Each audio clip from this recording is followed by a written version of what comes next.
السلام علیکم مسافرانو ته مو سلامی به هر ملک دی که کوم استرالیا کې دی یورپ کې دی چې دی مو سلامی وتا مو دا بچی دی بود پورې دی اپریشن دی زړه اپریشن دی نو زه مجبور شوم یو دا غوړي کې جامې مو پوتې دی بلی چا نه دی پوتې نو مو سره د بخار ملک ولا د کوم ملک دی داسې مو سره مدد ونه کې مو سره دا بچی مړ کیږي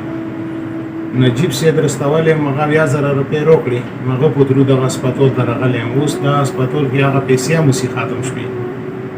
نو دا ویډیو زه اوس کوم دا بیا نجیب سید استوم هغه مو ته ویلي او اوس مو سره مدد ونه شي مو سره دا بچی د هسپتال کې مړ کېږي د زړه اپریشن دی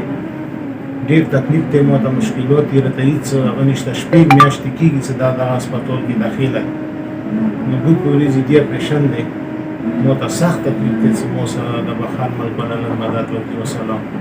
بسم الله الرحمن الرحیم السلام علیکم سوره مو کورمیوال لونه یوي پښتانه یوي کوم ځایونه چې دا ویډیو کوي د مو سید نجیب طرف نه تاسو ته ډېر د سلام می قدرمن وړونو د وا هغه بچی چې ډی ټیم د پېښور ریډینګ هسپتال کې اډمیټ دی دا د کینسر مریض دی نه دا د ژوندۍ مار حالاتو کې پراته دی نه زه د ویډیو په ذریعه ټولو غیرتمنو ته یو سوال کوم گزارش وته کوم چې پلیز د کینسر مریض علاج کې تاسو موږ مدد وکړئ هیلپ وکړئ چې ما که خدای دې ته نوې ژوندۍ عطا کړي بس رب الجلال ته د سوال کوم چې خدایا ایمو ټولو یارانو دوستانو بچي ته په خپل حفظ و امان کې وساتي او داسې ظالمو بیماریونه ټوله بچي په خپل حفظ و امان کې وساتي ډېره مهرباني مننه السلام علیکم ورحمت الله وبرکاته